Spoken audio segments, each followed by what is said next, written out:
Okay, good afternoon and welcome everybody to webinar week number 4.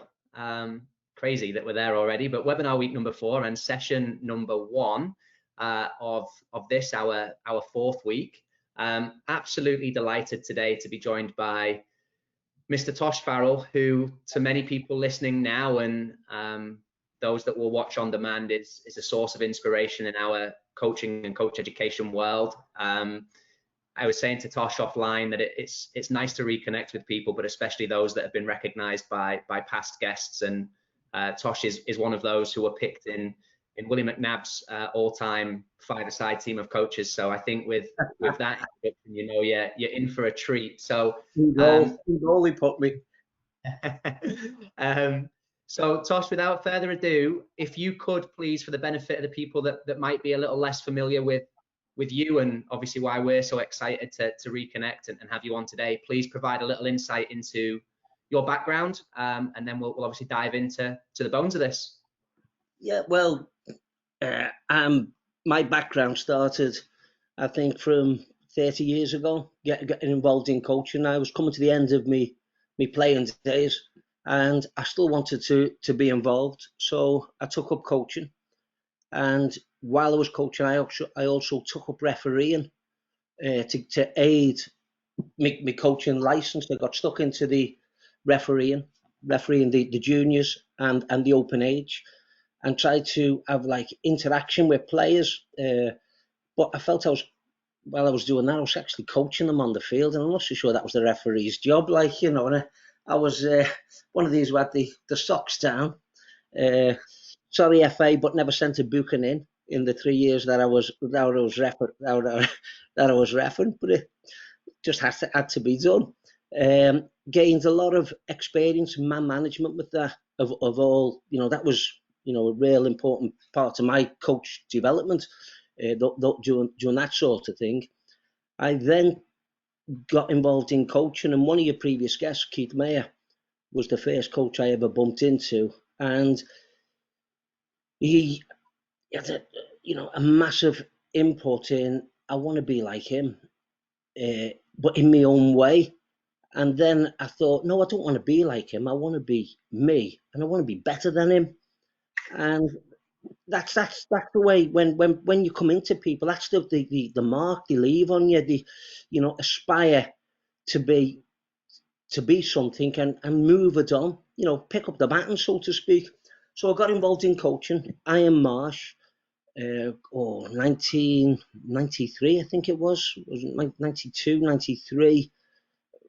I can't remember how long ago it was. It's too long now. But got involved with coaching. And when I got that week's course, because it was a solid week's course then, and at the end of the week it was a pass or a fail. I mean, there was no messing about it. There was a lot of it was done on the practicalities of coaching, not a lot of theory. You know, just a paper, just to underpin one or two things, but not a lot of theory. The best players, it didn't matter whether you could play or couldn't play. It was based on, could you get your message across? You know, could you inspire people to play?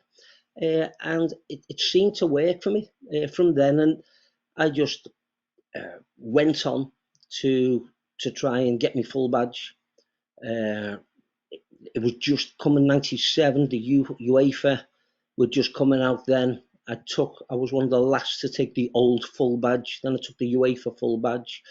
But I don't know whether you want me to just carry on talking and telling the story, or you want to ask some questions, because the story was, when I was taking my full badge, 1996, 1997, you had to earn your stripes. You had to get on courses and put yourself about and get people to know you. Getting on midweek, the courses where there was evening courses, and we had some boss coaches, absolutely fantastic coaches that, you know, still coaching. Martin Hunter, who was at Southampton. I mean, Martin, he's, you know, you talk about the the Liverpool team that is mostly Southampton's team. You know, no disrespect, Liverpool supporters there, but you've raided Southampton. But Martin was a great youth developer, and he brought a number of players through. So we were learning from people like him, Alec Gibson, fantastic coach. You know, set your challenges, challenged yourself. You know, so we were working on going on coaching courses, and I was in the first coaching course I went on. I think it was 2 or 3 days after I passed me prelim. I got me prelim. Now I'm Benitez. I'm Ancelotti now, aren't I? I've got this piece of paper that says, you know, I've got me prelim. So I moved into, I'll coach. And Gibbo, we're working at Marsh, and Gibbo says, right, who wants to do a coaching session for the lads? My hand's up in a shot. You know, what do you want to do? Small-sided game or 11v11? Give us 11v11. I'll do 11v11. And I was an absolute disaster. I just expect. I've only been coaching for about 2 days, and I always remember being that bad and making a mental note to make a paper note, and I've still got the paper note in my papers. We've moved house recently, and I've still got the paper from there saying, never ever be that unprepared again. And it was something that stuck with me. And every time somebody says, Tosh, will you do this? Tosh, will you do that? That piece of paper always sort of like is in my subconscious, just past, don't go unprepared.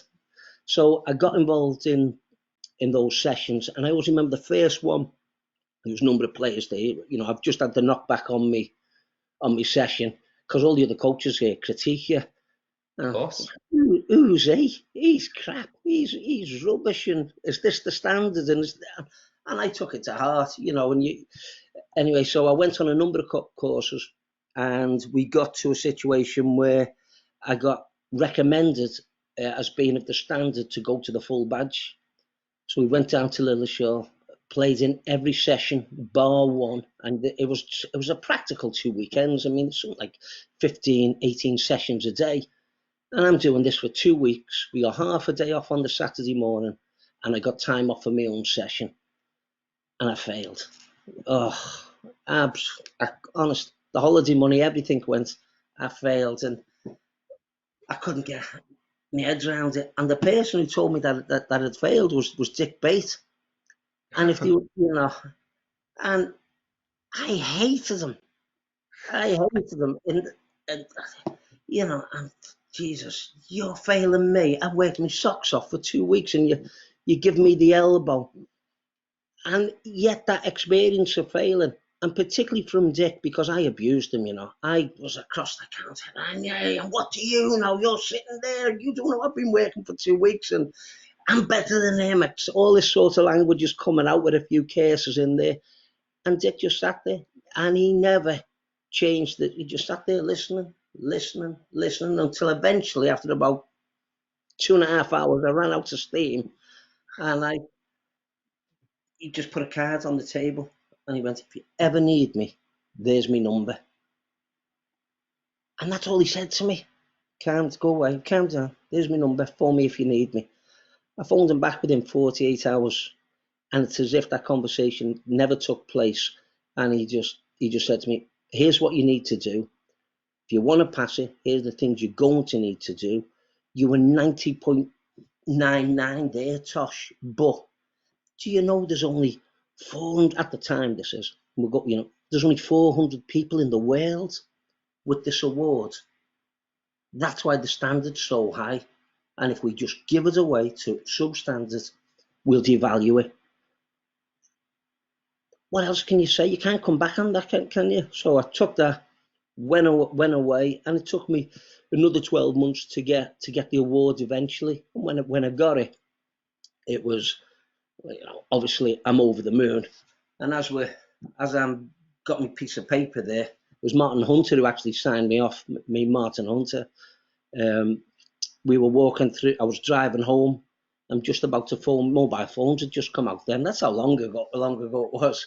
Mobile phones had just come out, and the first phone call I got was what I got a call off Everton and a call off Liverpool, asking, you know, do you fancy coming here. It was it was one of the coaches saying, opportunity to go to Liverpool here, opportunity to go to Everton. Well, I'm a Blue, and Only one choice. but Billy Big Time, I'll let you know. I said to Liverpool, I'll let you know for the time. Yeah, because I'd already the offer of Everton, but it was fantastic. And like I said, the experience that I got from Keith and the experience I got from Bill, it's been fabulous for me, and it stood you in good stead. It teaches you humility. It teaches you to be honest with people, and sometimes it's easy to duck a question and avoid questions and not give that truthfulness back. Dick and Keith, don't ever ask a question if you're not going to like the answer. So things like that have stuck with me. For the benefit of the people whom, as we said, Tosh might be less familiar with, I think it's a fantastic insight into the infectious personality that I know resonates with so many when they think of the time spent with him or watching him, and obviously the humility that he mentioned. What he's obviously missed out is then the length of the time that he spent affiliated with Everton Football Club, and the type of people that he's obviously been responsible for supporting the development of, which obviously Tosh we will get into, but maybe the two of the biggest names, obviously Wayne Rooney and Ross Barkley through your time there. I'm going to obviously dive a little deeply into unpicking a little bit of what that experience was like, but just to build on the story, and maybe there's some names that become names or moments that you're going to repeat. But I said to you offline, I've opened most of these conversations with a five-a-side team of either people or players that have kind of resonated and stuck with people. But for you, because coaching and coaching education is now something that is so prominent in your life, I would like you, if you could, to name the five most impactful moments in shaping your career as a coach. So is it a person? Is it an experience? Is it a course? Is it a book? Like, could you fire away? It's a combination of a number of things, and I think everybody would be, I'll have similar things resources that they would refer to. But obviously Keith Mayer for inspiring me to be a coach and show me that how much I didn't know about football. I'm 32 when I was still playing.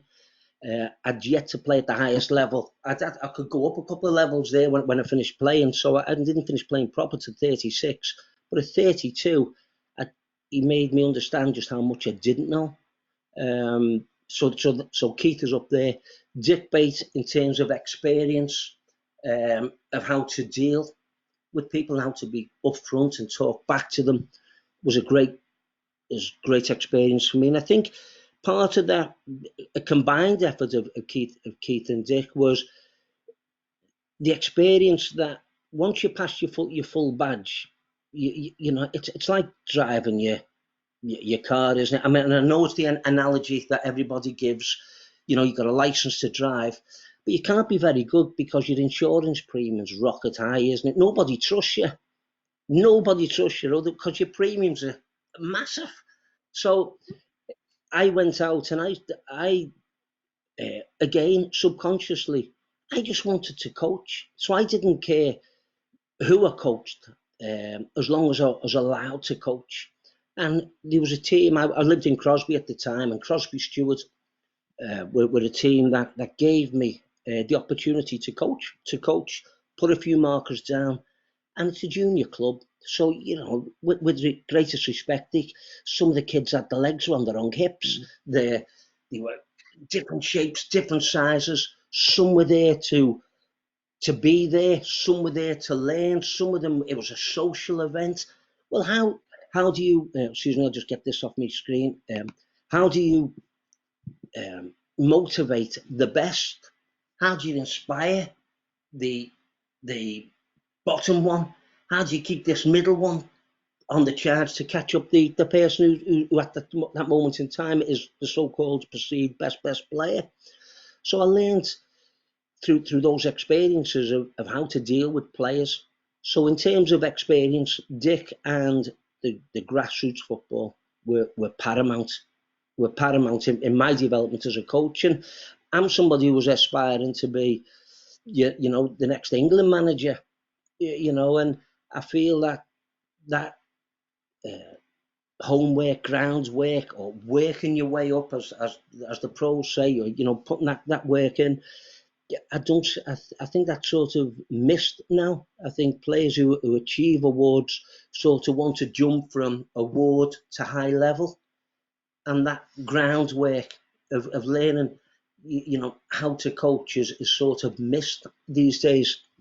So as I've experienced in there, in terms of philosophy, I've always I'd put that in there as I have a philosophy. I'm not a great game coach. I'm not.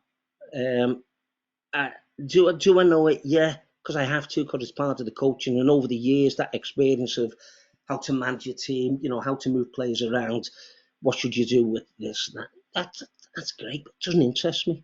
Honest, I have no interest in it. My interest is seeing a player dribble, a player work a turn, being technically proficient. And I've always, tried to develop players to be technically proficient, and that's where the cover videos were instrumental to me. Not that I did everything on the cover videos, because without sounding disrespectful, I just see drills on the cover video. There's no coaching information. And over the years, I've learned to break down those drills, in what I see as drills, into coaching sessions. How the time of checking your shoulders, the time of sending your eyes to the ball, how you do the move, as technically proficient as you're able. So developing players through the core drills has been instrumental.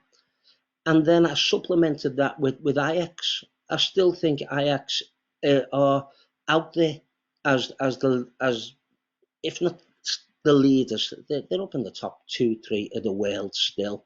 And I think last year, or the European Championship, showed everybody what time does when you're left alone to develop players. So for me, that's been a massive part of my development, the cover and the Ajax. In terms of what else would I look at? I did make some notes here. I hope you don't mind me just checking me. What else does it say on the thing? My beliefs. Yeah, the beliefs. I don't do fads. I don't coach German if Germans win the World Cup. I don't coach the French style. I don't move up into remix of you've got to be 6'4". The way the game's moving now, it's more athleticism, more taller. We've moved away from, Barcelona been getting beat, so we've got to do away with small players. Forgive the French, but my ass, develop players to be as good as they can be. And what's been the brilliant, has seen the Chelsea lad come through. Lampard's got the Chelsea lad a run through. Forgive me, his name just slipped right from my head. He's a waif. There's nothing of him, but being developed, technically outstanding. So what's wrong with it? If the players are good enough, we should believe in them. And I don't move away from that. And I've been fortunate enough that a lot of the kids that in the elite world, they've got a ground, haven't they? They've got a higher base than your grassroots to start from. But nurturing them, Alan Irvine said to me once, he said, if you've got a great dribbler, why do you want to turn him into a great tackler? And it's just little things like that just destroyed 5 years for me, because I'm thinking, I've been working 5 years to get to that point, and you can say it in one sentence of what I'm trying to get to. But he's so spot on. He's so spot on. And so my beliefs are develop the players. And if I have a gripe against academies, the gripe would be, how can you have a player in your system for 8 to 10 years? Because they're coming in at 6 now, aren't they? And you make that decision at 16. How can you have a kid in your program for 8 to 10 years, and at the end of that 8 to 10 years say you're not good enough?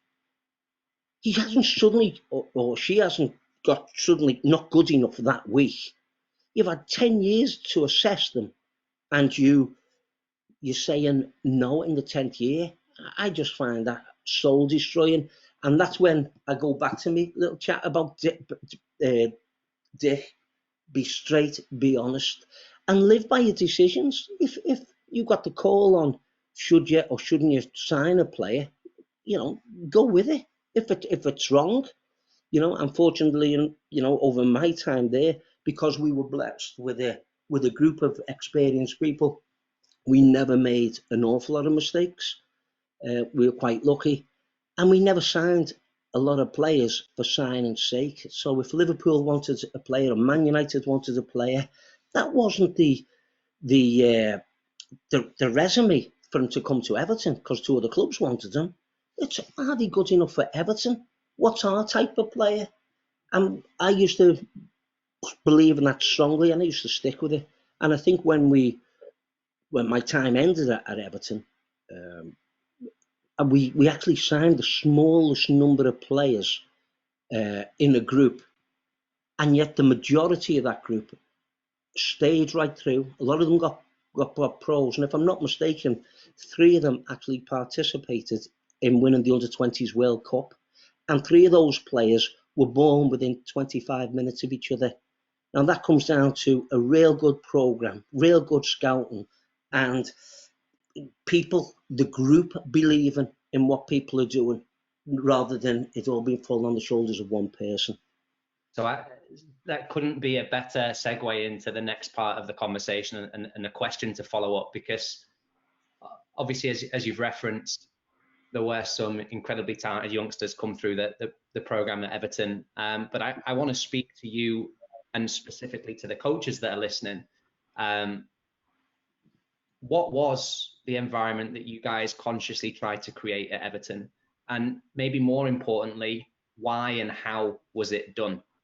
Because I think the success that you just referenced is the dream of many, right? To be able to not just keep players in a program that love being there and are growing and developing, but then give them the foundation to obviously achieve whatever their future aspirations may be, and in your instance, professional careers.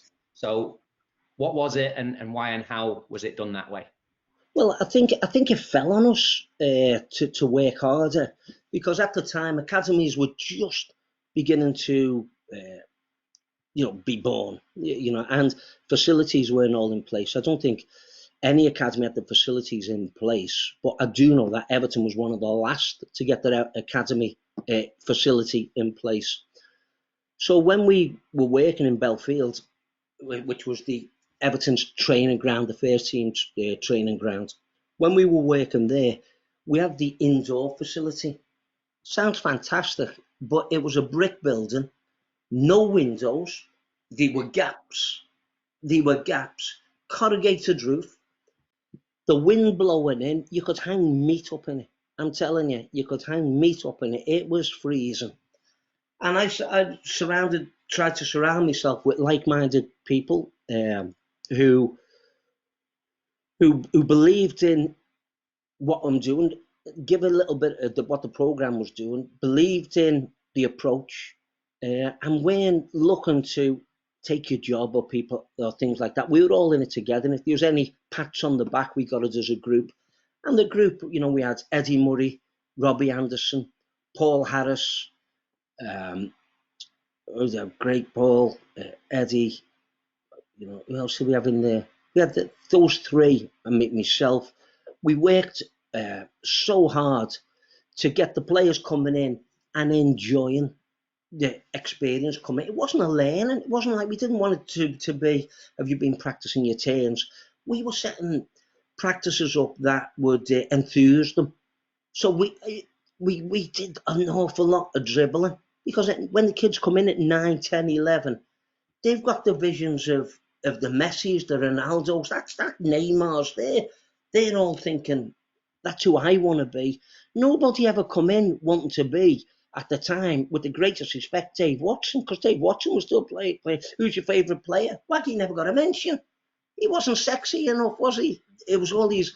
So we designed practices, dribbling, 1v1s, 1v2s.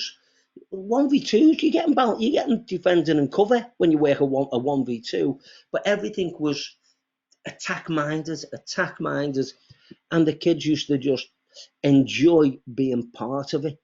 And the enjoyment for us was not waiting at 5 o'clock, waiting to get the session going.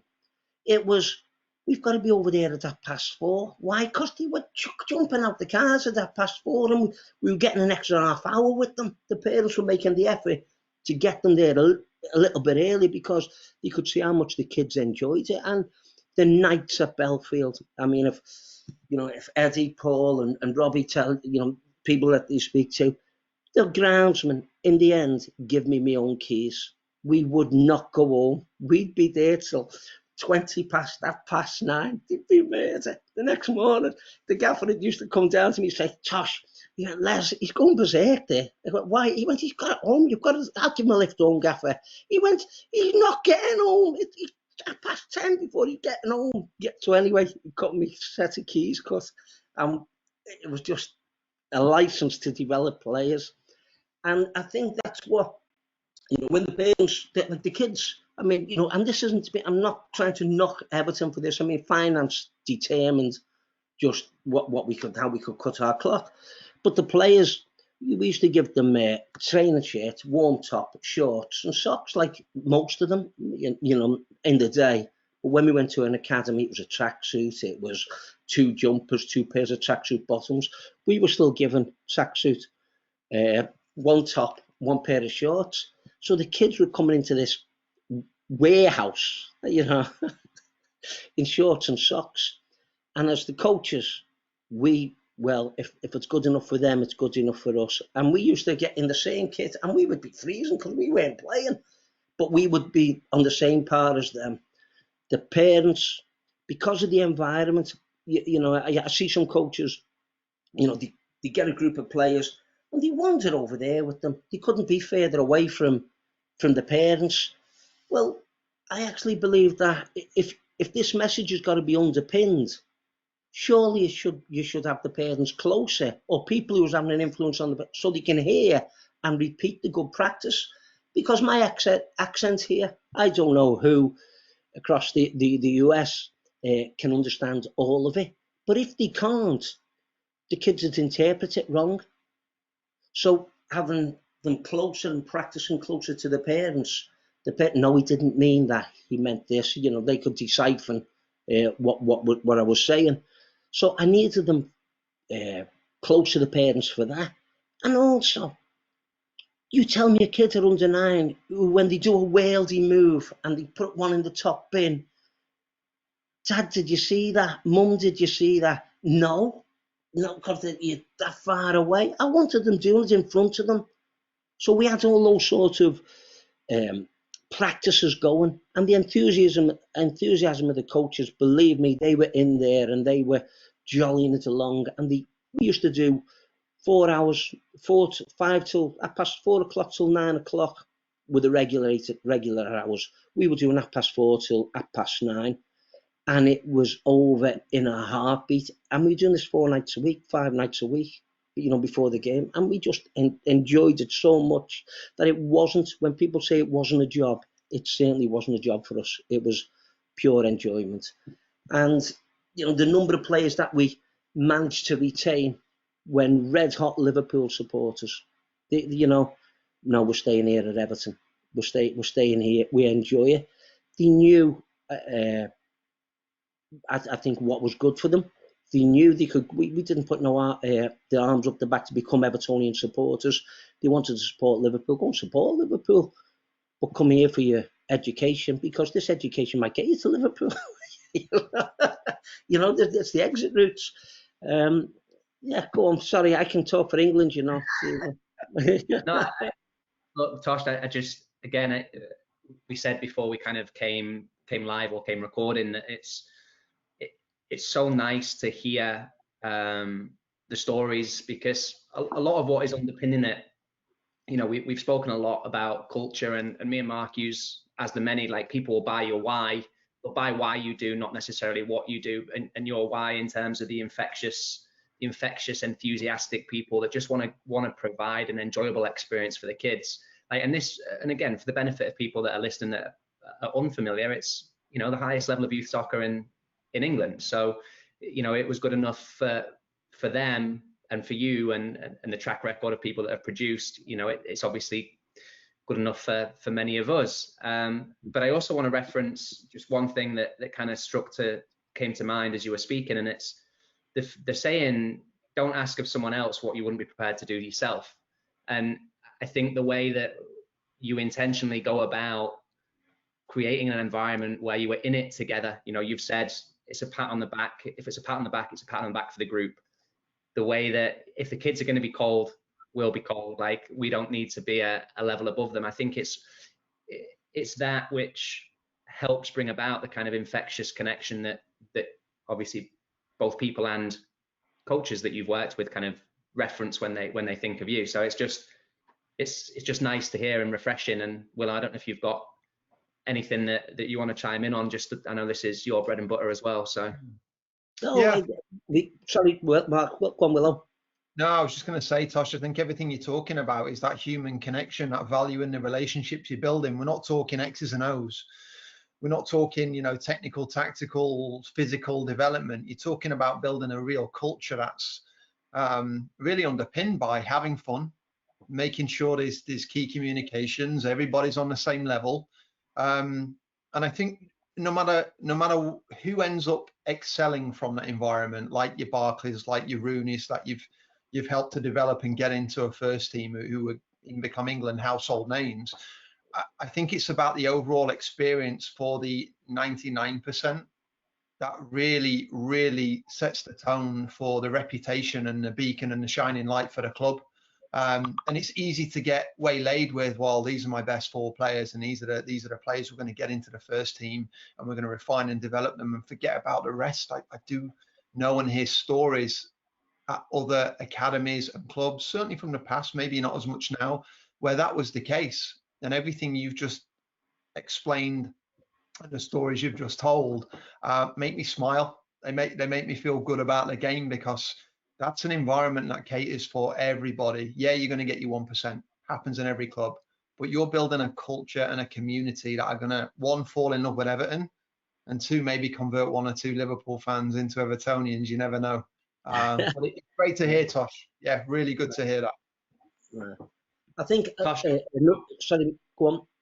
No, you go, mate, if you've got something to add. I think part of that, you know, another, you know, key was gaining the trust of the parents, and having your players work close to them. You were involving them, because they could, you know, talk about us on the ride home. We used to have, you know, Mike Dickinson, who was was classed as the education and welfare in those days. We used to have conversations with the parents of how to provide feedback, what sort of feedback, and, you know, the old sandwich, good, bad, good techniques. We have plenty of days on that. But the players of the parents of the players, I mean, it's how many kids were in Everton's academy? 200. It was 200 players in Everton's academy at any one time. Not counting the development centres, the actual academy. Certainly, I can speak for myself, and I can speak for a large part of the younger age coaches, Paul Harris, Eddie Murray, Robbie Anderson. We knew every parent's name in the whole academy. We knew the parents' sisters. We knew when it was sisters' birthdays. We knew when it was their birthday.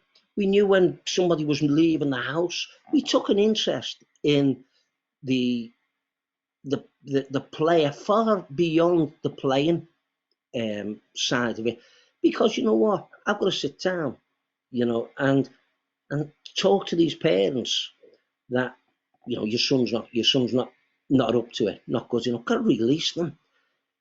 It's easier. It would be easier for me to distance myself from the parents, So it became a cold conversation. When you're releasing them, there's no affinity between us. We haven't been on this journey together. I've only seen you from a distance because my group's been down the.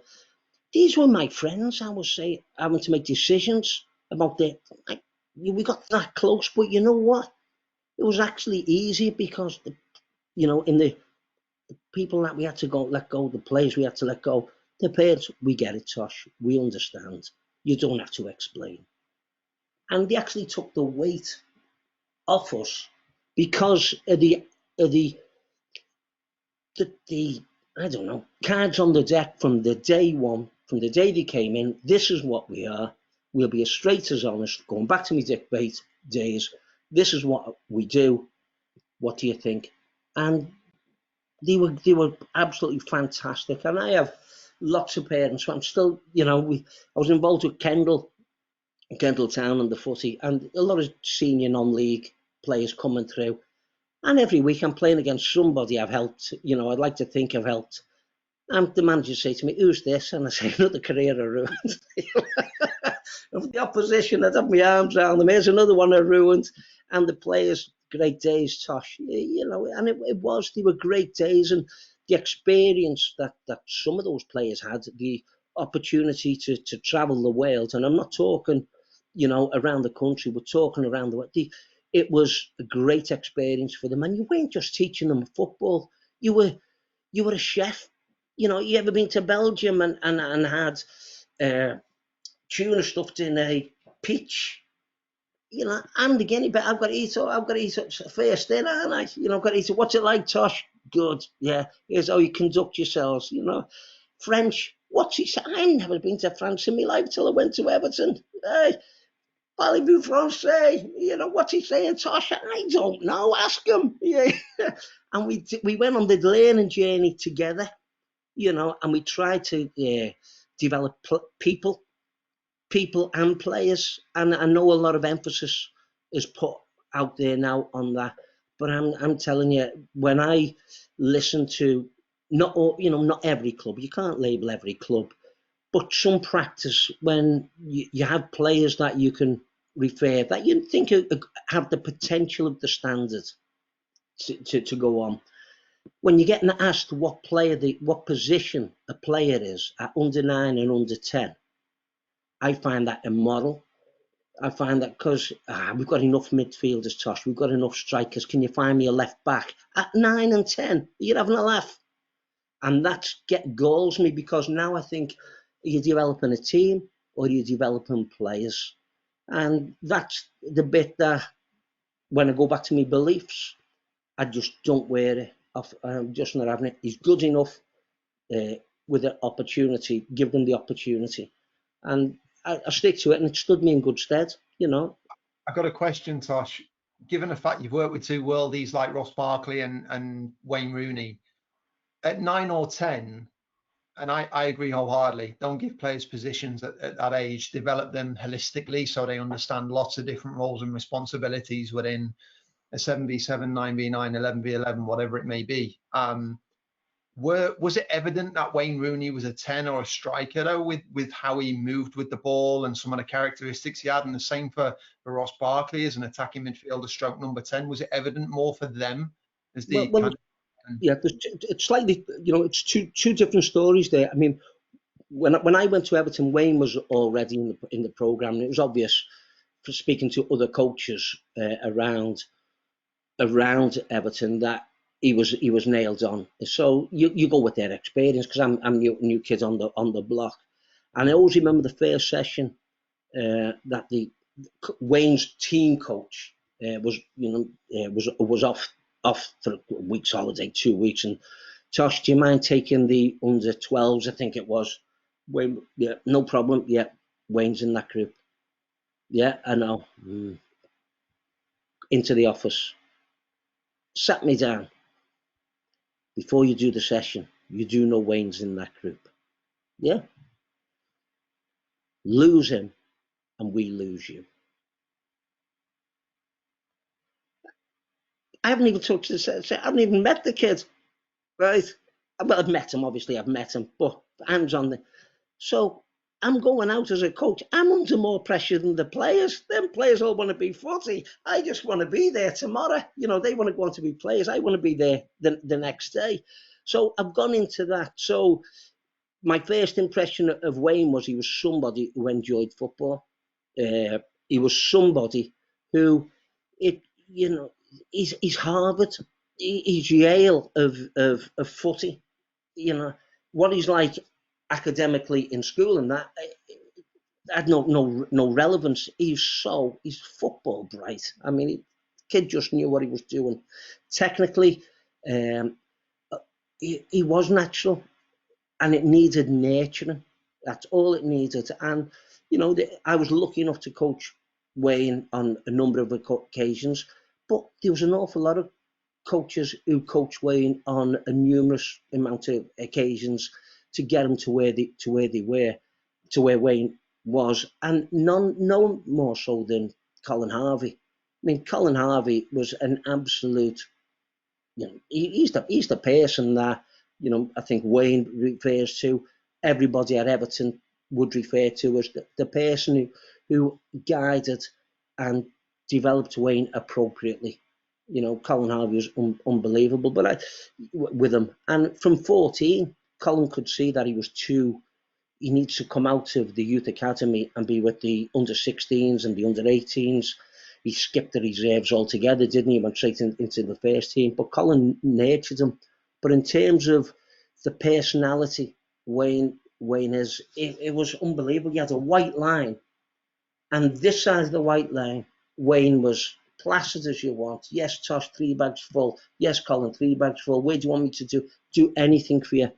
And when he crossed that white line, it was certainly a Jekyll and Hyde character. This lad who was so quiet at the time, shy and reserved, just burst into this person who was everything you'd want to see on a football. He was tenacious, he was brave, he was intelligent, had technique, he had everything about him. But he also, because the programme that he was brought up into, he would go over and pat people on the back for the assists him for the score. He was getting the adulation, but he'd be the first to go over to players and pat them on the back and say, thanks for that. Thanks for setting it up. Thanks for making me look good.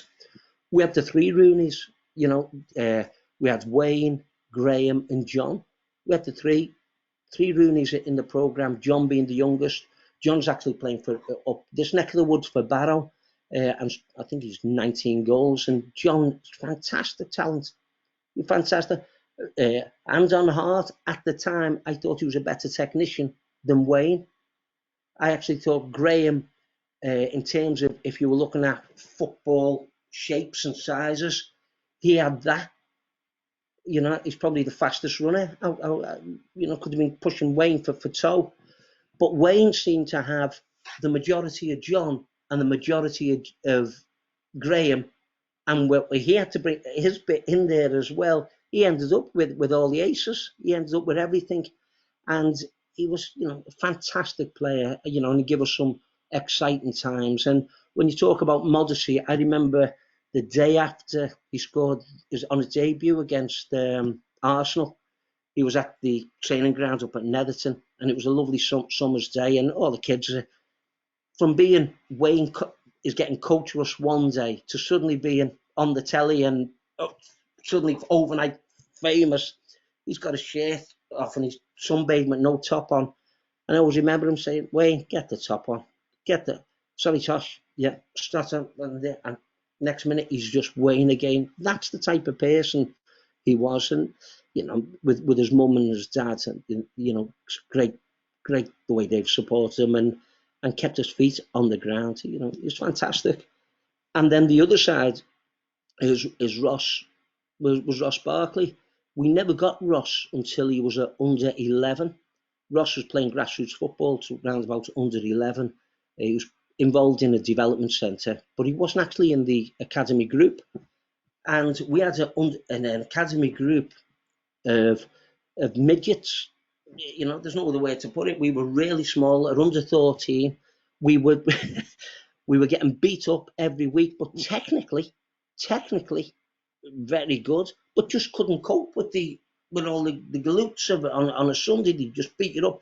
We'd be go to Huddersfield. My God, they were big, and it appeared like men against kids, and we just get beat up. But we had the best players, we had the best technicians. We just physically couldn't cope. So we had a trial day, and Ross was actually playing in the development groups, and hand on heart, we took him because he was a big lad to help the small group. So when we go down the talent identification lines, he got there not for the wrong reasons, but more to be help rather than anybody see at that time the ability and the potential he had. It didn't take long for that ability and potential to flourish, because once he was in there, being around good technicians, he could see he could play the game, but he was a little bit short of their techniques, and he worked his socks off, absolute socks off, rapidly to gain on to right foot, left foot, to work on the right foot, left foot, the movement, fixing his shape, checking his shoulders, everything like that to improve himself. And he went from his learning curve, and it's not a great example, but his learning curve went from there to up like an absolute rocket. It was unbelievable, and he quickly established himself inside 12 months as somebody who we struck gold with. But again, his parents looked after him. He was grounded. He was not flashy. He never did. Everything was yes. How do I get better? He wasn't something who let anything go to his head. And when we used to have the evaluations at the end of the year, should we sign them? Should we keep them? He would come in really worried that he was going to get released. He wanted to be at the club that much.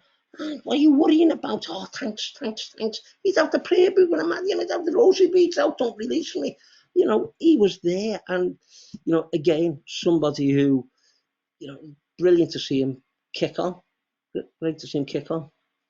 So Tosh, I've got two questions. The first is, what did you do in the session that you thought you were going to get fired, and if you messed up with Wayne Rooney? I mean, finishing. Go score goals. Just go. Finishing. There's a goal. I tell you, we did the FA. The coaching evenings. Kenny Swain. We did a Everton night there, and Wayne. Everybody come to see Wayne. All the coaches came to come to see Wayne. The place was packed. The indoor was packed, and we're doing 5v5, and Wayne took a shot. I'm not kidding you. And he's 14 at the time. He took a shot from about 15 yards into these little aluminium goals. I've never seen a ball hit as hard in my life. Nobody's seen the ball. We only knew it hit the post because the post bent. It was bent at the metal thing at the top, and that post was there for years. And everybody used to say to me, "Why is the post bent?" I said, "Because Wayne hit it with a shot. You should have seen it. It would have killed somebody if it had hit them. I'm telling you." So outside of letting the man score as many goals as he could, then obviously the culture is very clear. Like the humility, the personal element that was clearly very apparent with everything that you did. My question for talents like Ross and Wayne, can you give any examples of the specificity of the feedback or the coaching, or maybe what we would class here as like individual development plans? Like, did they have stuff because you knew that their trajectory was higher? And if they did, like, what was it, so without saying special treatment, was there kind of anything that, any way they would treat differently? Well, I learned very quickly to treat everybody the same, because at 9, 10, 11, you don't know who the best player is going to be. And when we talk about the culture and getting them to be as good as, I mean, even, if we use Wayne as an example, Wayne was the best player, but he wasn't the best player every game, and he wasn't the best player in every session. So if you've got that way, you're treating them all the same. I go home being tonight's best player. Tosh has patted me on the back, because I found myself in, when you were taking games, when I was listening to games, I would hear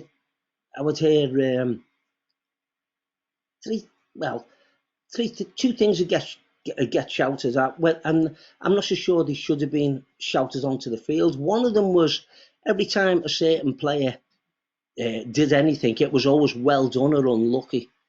I'm standing there and observing it, and I'm thinking, it wasn't well done and it wasn't unlucky, it was poor play.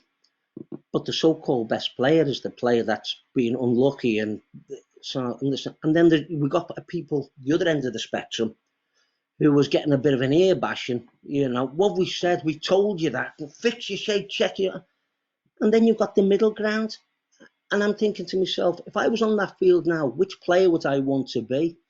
I wouldn't want to be the player who's getting all, I would want to be, I should say, the player who's getting all the, oh, it doesn't matter if you make that many mistakes. It doesn't matter if you keep doing that. I'd like to be him. I don't want to be the other fella at the other end who every time he touches the ball, you could see he's going to make the mistake, or she's going to make the mistake before she even got the ball, because of the feedback that the coach is pushing out on the line. And I want to be this person in the middle now. I don't want to do anything that is out of character and anything to disrupt the person, the manager on the side.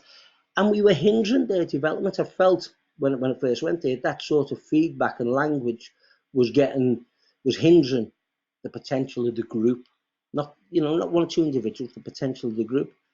And we just changed the culture. We never had substitutes. We never called anybody off and said, come on, or ref, substitute. It was Tosh, come and have a rest. John, come and have a rest. Wayne, come and have a rest. Ross, get back on. If you had your rest, get back on. We never used the word substitute because, and at the time, it was a negative. It was a negative. You're getting substituted because I haven't done very well. I'm getting substituted because Tosh is going to say to me, what could you have done better? Well, with the greatest will in the world, my ass, the kids don't need telling. If they're working, if they're playing under 9 football, under 10 football, they're the experts because they're playing it day in, minute, every minute of the day. They're the experts. So I just used to come and have a rest, and we would discuss by a group, sit down, get the little discs out. In that half, what do you do? I'm going to dribble Tosh. In this half, what might you have to do? Might have to think about passing. Why? Because if we lose it, they're closer to our goal. Okay, get back on there. And it was simple instructions that seemed to switch them on. And the fear, we took away the fear of failure in the games. But the games were based on this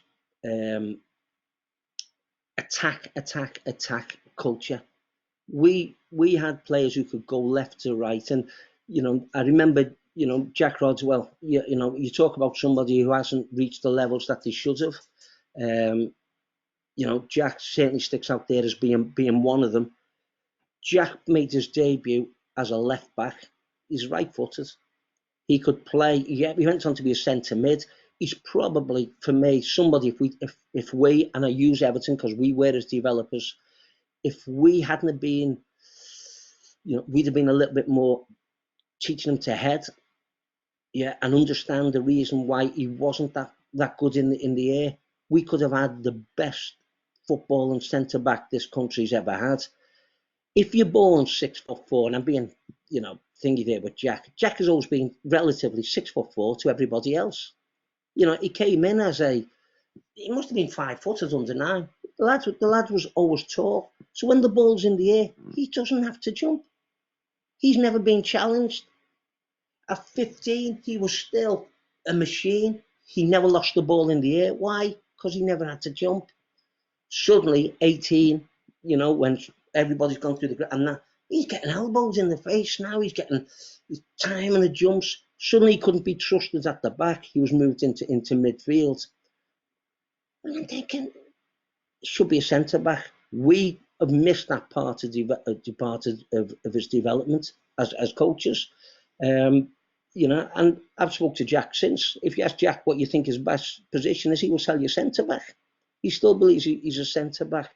I believe he's a centre back, but nobody will take the chance. Why? Because not as good or as dominant in the air as he should and could have been. So as coaches, we all take a pat on the back when, players get it through. What about the ones that we've underdeveloped? And I'll take my fair share of flack for that, as being maybe we could have done, or I could have been the team that we a little bit more forceful and saying, leave them there and let them develop. But when you've got a number of players, good players in your group, it's difficult to keep playing them all. Which one? So sometimes you move players around to accommodate players, and maybe Jack suffered from being part of a really good group. It's funny, Tosh, you get me thinking about every time I speak to a coach in any environment, and I've travelled a lot in the last 2 years and been to probably over 100 clubs. And when I ask them, what's been successful for you, we're almost programmed and conditioned to start saying, well, we won this, or we played really well in this, and my top 3 players are doing this. And nobody ever starts with, well, actually, the bottom end of my group, there was a bit of disparity, and we've worked on this player and this player and this player. And now all of a sudden we've reduced the disparity and they're catching the top end up. I'd love to hear that occasionally. Yeah. Even from let's say you're going back to the top end and you're thinking about their deficiencies, it's very easy to miss their deficiencies because you're always perceiving them as the elite end and beacon of your group. And with Jack, it sounds like, it may have been a mentality. He comes across as a very laid back, very relaxed character. And Tosh and Tom as centre backs, there's a little bit of a mean, aggressive, I'm going to win the ball. I don't mind contact. I enjoy making contact mentality. And if you're not put in that position often enough, it's very hard to gain, I think, as you get into that professional environment. If you kind of miss that little window to develop that aspect of your mentality, it can be done, but you're right. It's easy to miss with your very best players some of their deficiencies. If you focus, I'm talking about deficiencies. Jack, with that deficiency, was still good enough to play in Everton's team, be influential, get the move to Man City. They believed in his attributes, but he was only 9 parts of a 10-part puzzle. That intricate bit was missing. And like I say, it's all hindsight or is it with hindsight? Is it, should it really be called lack of experience? If more experience, leave him there, leave him alone, be more forceful, stop developing teams, keep developing players. Wayne, we played Liverpool, and Wayne, when Liverpool beat us a mad score, I think it was 11-0, something like that. And Wayne's playing for Everton. We got beat 11-0. I still to this day say Everton won that game, because from that game, Wayne was the only player to go on and achieve what he's achieved. Played for Everton's first team, played for Man United, played for blah, blah, blah, blah, blah. We were winners. That experience of getting beat, nobody likes, but it's part and parcel of football. And sometimes it's easy when you lose a game, it's bad players. When you win a game, it's great coaching. Well, I'm not having that. You gotta take the rough with the smooth. And if we're gonna get beat, we got beat doing it this way. Let's learn, and maybe we wouldn't approach the game in that way again. But that doesn't mean you can't just shovel the blame and take the glory as and when it suits. We are good at that, aren't we, in our profession? And I say we because I think many people, me included, the line of we've probably all been there, and somewhat unbeknowingly. And that just, I want to tie back to again, you've referenced the importance of language, obviously humility, but when you mentioned the phrase like, oh, you're tonight's best player, it brings me back to conversations. Tom Bates, one of the sports psychologists that might be familiar to some people on the line.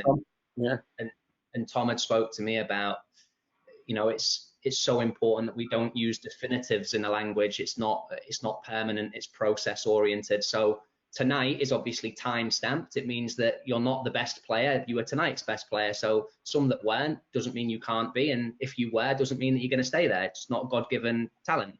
So I just feel like some of what you're referring to, the specifics and how intentional you were about everything that you did.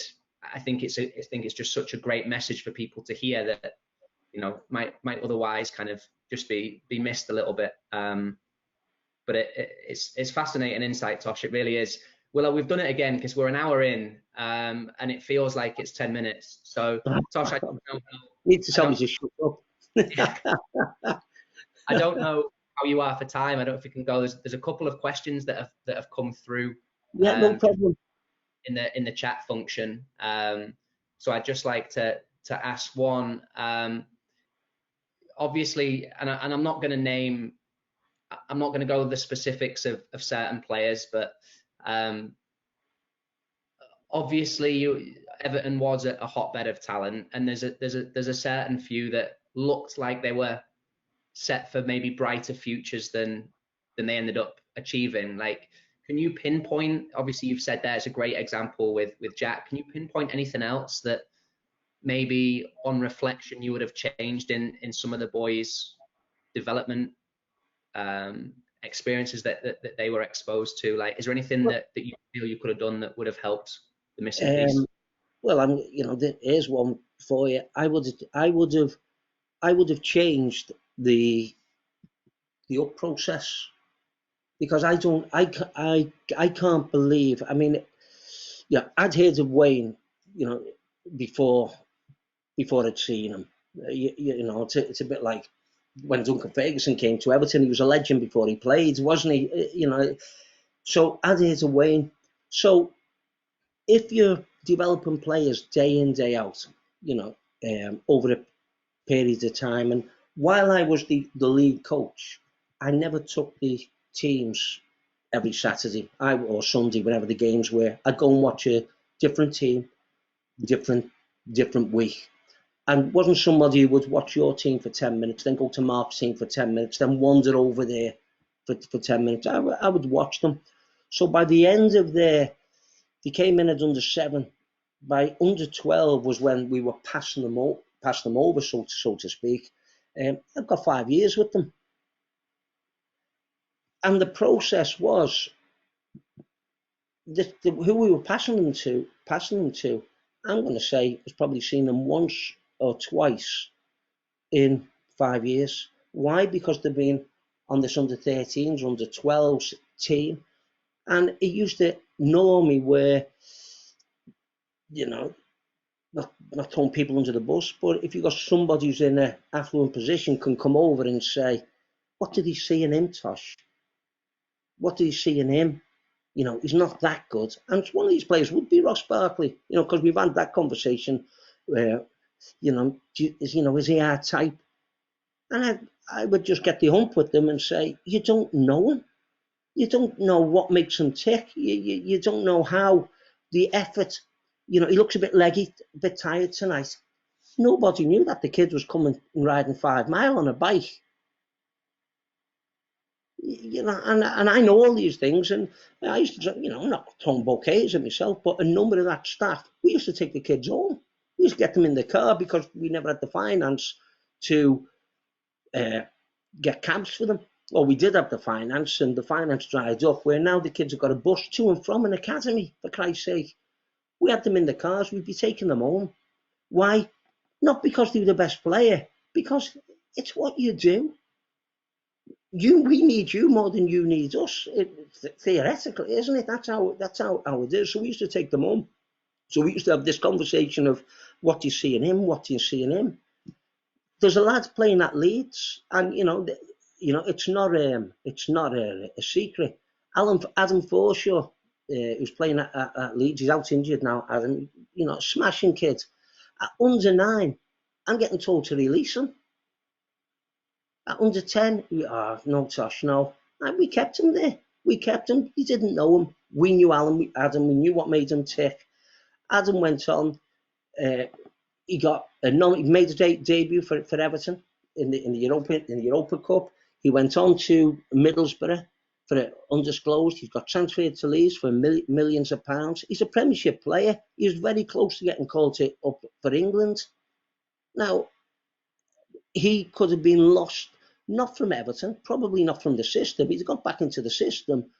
But would he have wanted to come back into the system when you know how the system works and it treats you? And I think, I'm not doing it. We'll stick with him. It's too early to tell. So Adam Forshaw sticks out. Other players have lost their way through manipulating the team. You've got 10, 11 good players. Where are we going to play them? Where are we going to play them? So, Tosh is a little bit better striker, he's a yard quicker. Put Tosh up front and put X in midfield. Well, I always remember, Kenny Dalglish, no pace, but he's 10 yards quicker than everybody else upstairs. Scored goals for fun. If and players were sacrificed or can be sacrificed with this team mentality rather than the player development mentality. So we lost a couple people reaching that potential through that. Callum McManaman still got the fastest feet I've ever worked with. Kid was sensational, and he's somebody who gets you off the seat when he's got the ball. I mean, we went to Italy once, and we're playing Juventus, and it's under 15, and Callum was a dot. The shirt was on the floor. It was covering his ankles. It's one of those, it's too big for it. It looks as if it was Wayne Rooney signed shirt on him, and it was drowned. And every time he got the ball, the Italians were on he's got the ball, and he'd be going dribbling, and he'd be exciting people. And Callum was somebody that we let go too soon. We let go too soon. But again, having a relationship with other clubs helps. And we diverted Callum to Wigan, and he rebuilt his career there, and he done sensational. So there's a number of players who we could have done a better job for, but there's a number of players who that aftercare, with certainly with Everton during my time, if we couldn't look after them, we tried to pass them on, not as a get-out clause, but as somewhere where you felt, well, they'll develop if we put them there, and explain to the player that it might be in your best interest to go there, come back. And, he comes back, Callum, doesn't he? Scores for Wigan against us, at Goodison of all places, 3-1, knocked us out the cup. Yeah. Just a final thought, Tosh, on that. It makes me think about sometimes the best measurables are the intangibles. And some of the intangibles are, how do you understand a player, has a good understanding of time and space on a soccer field? Are you equipped to recognize that and spot that, and have you grown and developed in a way that allows you to really look for those intangibles in a player on a soccer field rather than the obvious attributes that we all tend to have a bias towards? So I think that's the first thing that's really highlighted from what you're saying. And the second thing is this shared perception across all of the people that have had a touch point with these players who, as they're coming through your system, I still think there's room for massive improvement at the elite level of the game in terms of that shared communication and perception. If there's no communication, if there's not regular touch points, if there's not debates going on about these players and I don't want to call it a hierarchy, you're all in the same business of developing players and getting them in the first team, or certainly the 1% of your environment. So I think there's definitely an element of development within professional clubs that bring the academy staff and club liaisons and strength and conditioning coaches and nutritionists to the head manager, to the head coach, that can really align and making sure things don't get missed. Because right now, I definitely think there's people dipping in and out without a full understanding of a player's circumstances off the field, what his key attributes are, other than them wandering out and picking up on one thing they might have a bias to, and all of a sudden they think that's his main attribute, and it really isn't. I think the better communication can happen within, or certainly the more shared communication that you can have within a professional environment between everybody, the more chance you've got of getting these players through it in bulk rather than one at a time and losing 5. Sorry, go on. Sorry, mate. Just because it links really nicely to a question that I think Mark there's a nice synergy with just the last question that we'll ask from the guys on the line. But was there a shared culture at Everton of like, was the first team aware of the 23s of the youth teams? Was there a shared style? Was there a shared, was there an Everton player that the first team were looking for, or were they, was it there? Did you have frequent communication or?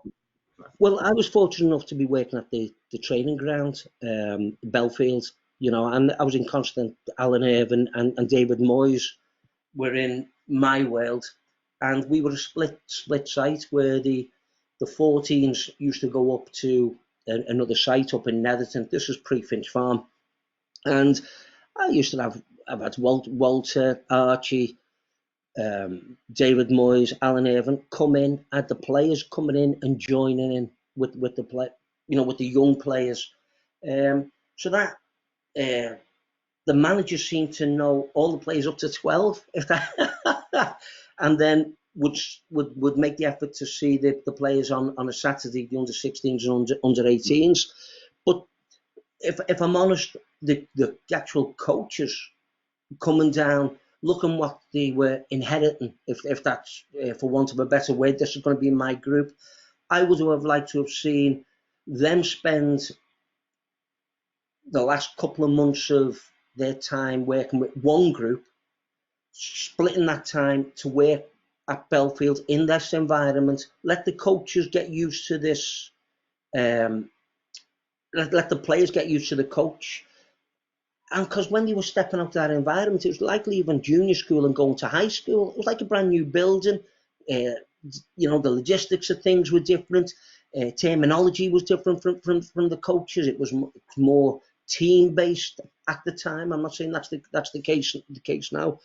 And I think the relationship we developed, those younger age groups, was a person called Martin Waldron, who was the head of recruitment. Me and Martin had a great relationship where, when I wasn't coaching players, me and Martin would drive around, look at players who we felt would get into Everton, and it worked really well that the recruitment was working cap in hand with coaches. Now we were in a situation where recruitment brings in players, and the player who's just been dropped in, the drill that you're doing, the practice that you're doing, he's not familiar with it. He's toughening us up. The first thing that the coach says is, "Get rid of him," or "Here, they're not very good." My God, what are you expecting? And little things like that, where we got a working relationship, where Martin knew what we would be doing, and when we viewed players, let's say on a Saturday or a Sunday from games, and we were bringing them in, because I knew they were coming in and not being dropped on me, I would alter the session to suit the new player coming in. So we get the best out of them, we get them relaxed. And a little, we used to have these little secrets of games. They weren't secrets. I mean, we used to have games that were introductory games that, I like it here. And we used to always want to go away winners. I wanted to breed a winning mentality. So we used to have, whatever the game was, crazy shooting, whatever it was, the winning duo or the winning person, at the time they got a polo. Just the winner got the polo. There'd be blood flowing for this polo at the end of it. Not a polo shirt for the benefit of the people on the line. Yeah, well, it's Starbase now. I use Starbase now. Yeah, yeah, but a little polo mint, one for the winner, and it would be like, it'd be like a trophy, and they'd be going out and there'd be blood spilled for it, I'm telling you. But little things like that, introductory, and you'd always pair them up with the, a personality, not the best player, a personality in the group, somebody who was, come here, me and you, quickly get into the name. All the coaches get to know the name. We used to use first team names, giving the balls out. Everybody was on fair. I mean, everything ends in O in English football, doesn't it? GMO, Lego, Rolo, Nolo. Polo. I mean, everybody's nicknames, and they just loved the nicknames, and they'd be playing, and there was a bond, and it was like our language. We developed our own language and little songs. You fell over, you fell over. Yeah. And it used to, when people at 9 and 10, when they fall over, they cry. It's the impact. It's not that they've hurt themselves. They just, the shock. And when anybody would fall over, everybody would, you fell over, you'd be up like you wouldn't have to send a first aid to them. They'd be up because they didn't want the song singing to them. You fell over, and they'd be up. And it was, I mean, we just loved the environment. And I think, if I could sum everything up, it's what was we creating? We were creating an environment that wants you to do well, hopes you're doing well, and will do everything we could do to get you doing well. But at the end of it all, if you're good enough, great. If you're not good enough, let's not fall out of it, because we've all tried. And that, that's for the players putting their 2 pence in as well. And I just think it worked ever so well for us. And they were great days and some great memories. Yeah, and Tosh, I think it's a perfect way to round it out. We said at the start, I hope that the people on the line listening now and those that listen later, the hour that you've been able to share gives a fantastic first-hand insight into exactly what that culture must have been like, because I think it's very clear that you achieved the goals that you set out to with respect to having people feel that way. So firstly, obviously, thank you for your time. Thank you for the depth. Thank you for listening to me. The trips down memory lane. On behalf of Beyond Pulse, myself, Mark, and then everybody listening now and again later, seriously, mate, thank you. It's been wonderful catching up. Please, if you could, just for the benefit of people, as we said, to whom you might be new to, if they want a little bit more Tosh in their life, like where can they go to find you or to learn, share some more ideas, everything like that? Yeah, well, toshfarrellsoccer.com is the website.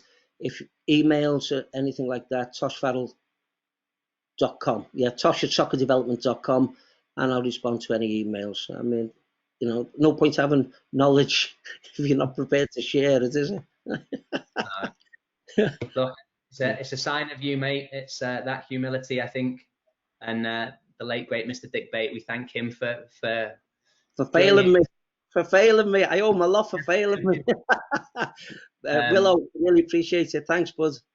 Mate, Tosh, been brilliant. Yeah, great trip down memory lane, and a ton people will take from this. And again, if they can go and find you online somewhere and get some more of those knowledge bombs, mate, I'm sure we'll all benefit from that. Yeah, and just for the benefit of everybody that's still obviously listening, Tosh is the first of a full lineup on week 4, as we said. So please check out Beyond Pulse on Twitter or Instagram for the posts of the rest of this week's schedule. We're obviously very fortunate with the guests that we've got coming in, and look forward to a number of great conversations. But Tosh, from everybody, mate, thank you again so much for your time. You're welcome. Thanks.